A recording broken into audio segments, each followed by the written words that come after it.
Hi there, I'm Audrey, and it's good to have you here. I'm setting up my February monthly spreads in my bullet journal. I use mine as originally designed by writer Carol.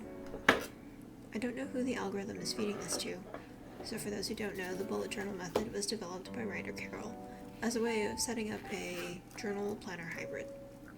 It's not an evergreen notebook, and is meant to house your externalized thoughts, so you can have some clarity about which you'd like to keep and what you want to let go of. I use collections, monthly spreads, and daily logs, which are of the rapid log form. The rapid log form is meant to capture all of the day's events, tasks, and major thoughts that take up space, and these are captured in, at minimum, 4 bullets: events, notes, and completed tasks, which are essentially to-do bullets, that are filled in to become the completed task bullet. Here, I'm picking a photo from my monthly title page. This title page layout is borrowed from RachaelStephen, whose bullet journal videos and setup have worked very well for me. You'll see I adopt a few of her same key elements in my setup, and later I'll also line the title page margin with washi tape as she does.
Here, I'm setting up the days of the month where I can write down what meant a lot to me in a given day.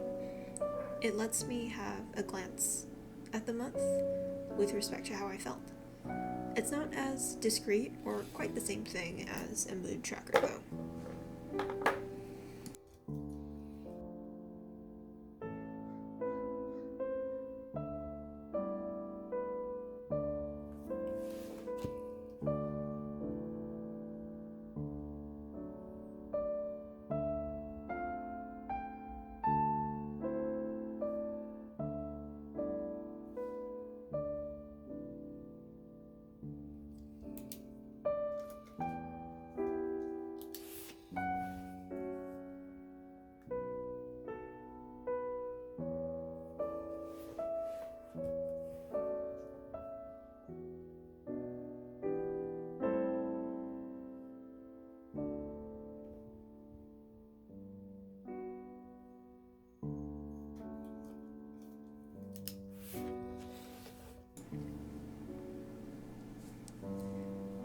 Here, I'm drawing 6 symbols with 6 colored lines. These also correspond to Rachael's Constellation system, but for the sake of making the video script self-contained, let's just say these stand for a different category for the different things our lives can fall into, like the care and keeping of the home, our social lives, taking care of our bodies, paid work, creativity, and mental health. I like to mark which ones I've spent the majority of my time on in a given day, and it lets me know at a glance where most of my attention went that month.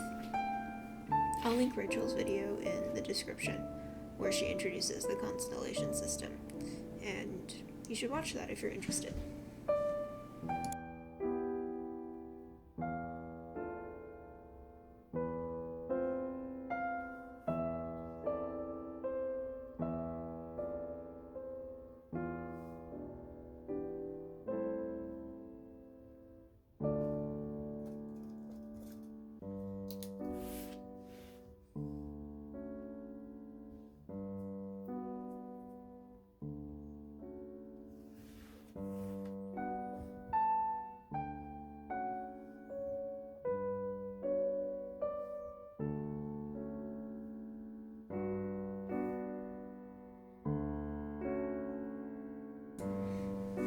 This next monthly spread is a different view from the previous page, but instead of my mood and where my energy went, I put my appointments and timed reminders and deadlines on this calendar. I find it helpful to separate the two of those things.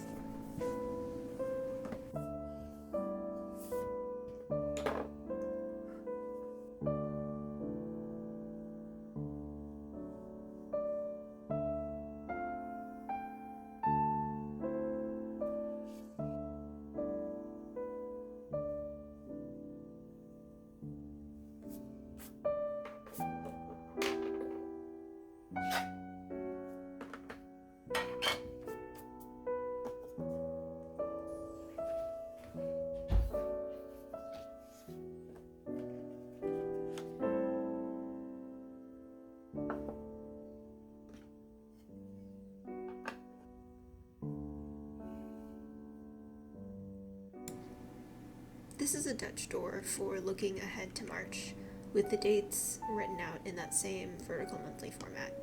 I needed a spread to house what I planned to do and the dates I needed to consider when setting up the next month. And those notes and dates go here.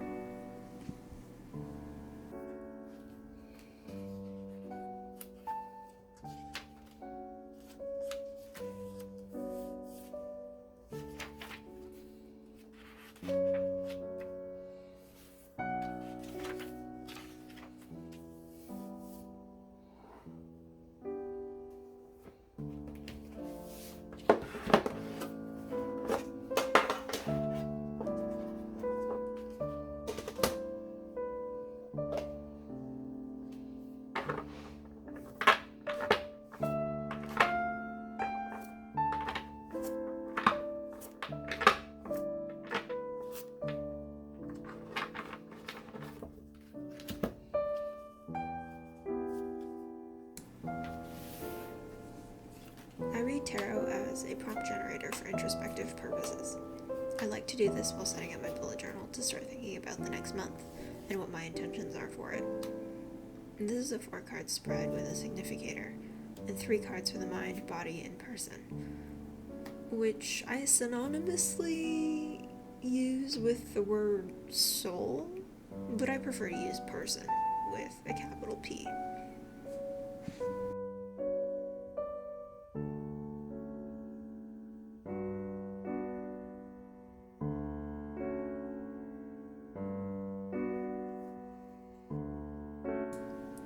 This deck is called Botanica, drawn and created by Kevin J. Stanton and published by Beehive Books.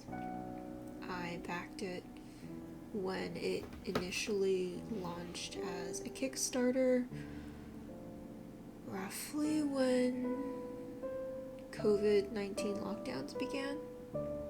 I've been using it pretty regularly ever since I received it, and I'm very happy that I have it. It was the first tarot deck I ever purchased, but technically not the first one I ever used because it took some time for the deck to actually get produced.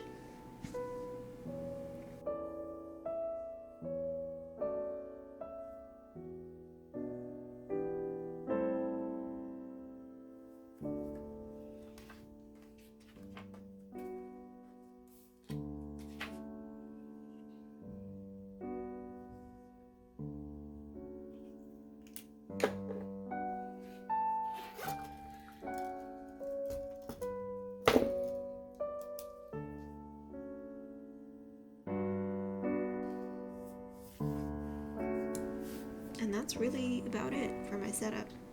I'll see you again in a bit.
It's a little over 1 week later, and I'm post-paper submission deadline.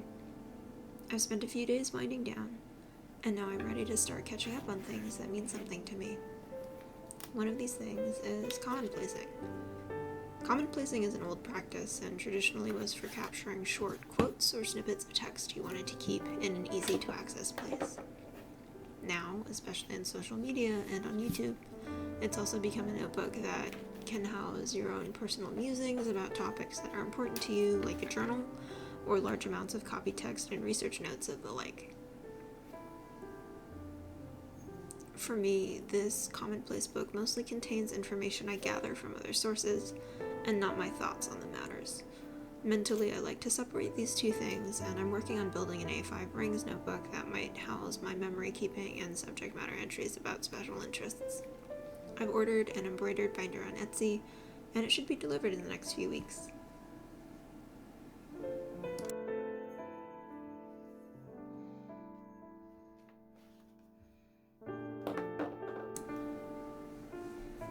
I use the same colored dot indexing that so many people here use. MeganRhiannon is probably one of the most popular, or well-known, I should say, creators that do this, but I'm sure there are plenty more, and it's not that crazy of a system, so I'm sure other people have used it before her, but at the very least I should mention that I started using it because I saw her use it, and I thought it was a simple, easy to maintain, workable system.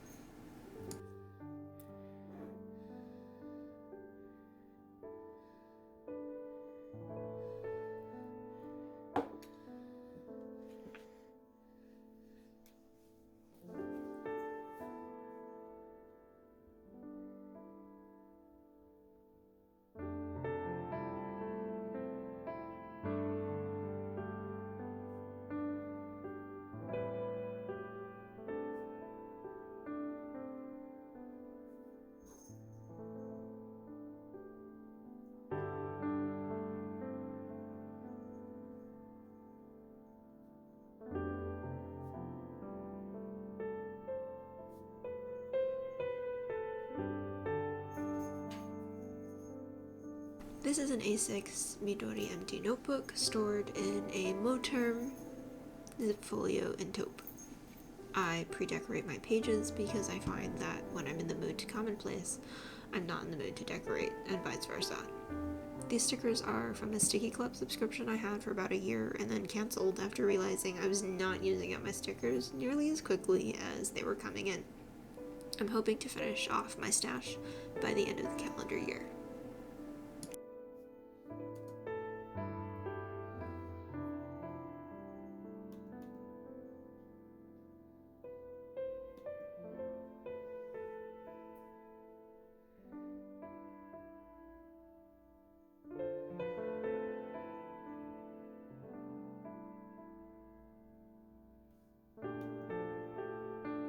I'm writing with Little Witch Bunga Box by Kaweko L Sport collaboration pen. I'm very grateful to have it because it fits perfectly in my Moterm folio. It also matches one of my favorite inks, and I've come to learn this year I'm more of a match my ink to pen kind of person than not. And I think this means I should try to look for pen bodies with neutral colors in the future. I do daydream about getting myself a Platinum 3776 entry Utashimakuye pen though.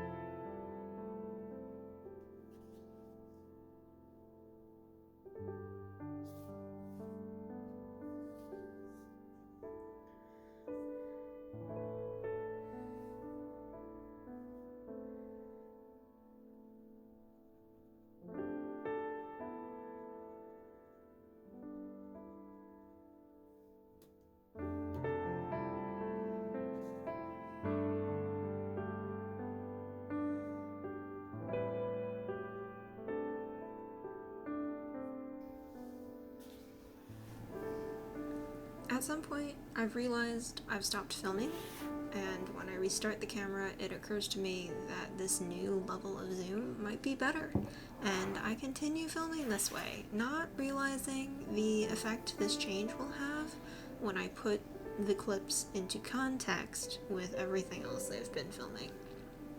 Oops!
it again, setting up another calendar.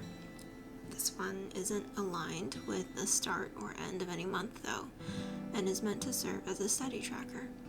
I'm graduating this year from my doctoral program, and I'm needing to apply for full-time jobs.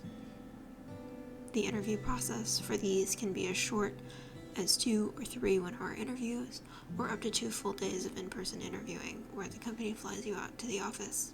It really depends on the employer.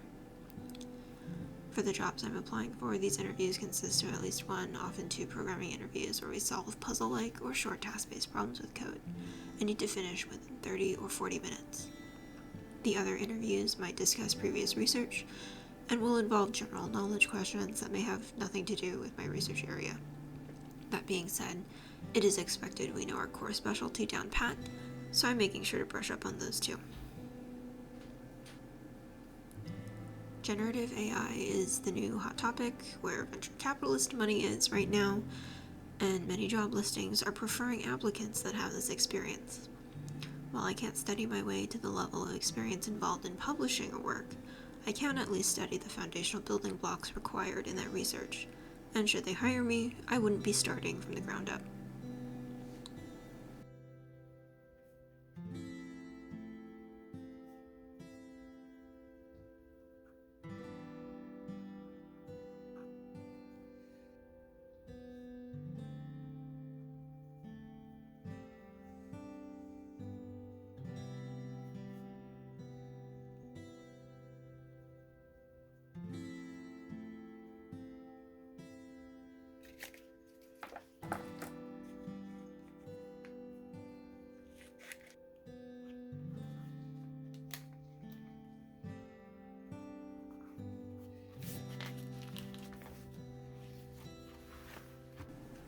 Next month, I hope to show you a calendar full of stickers.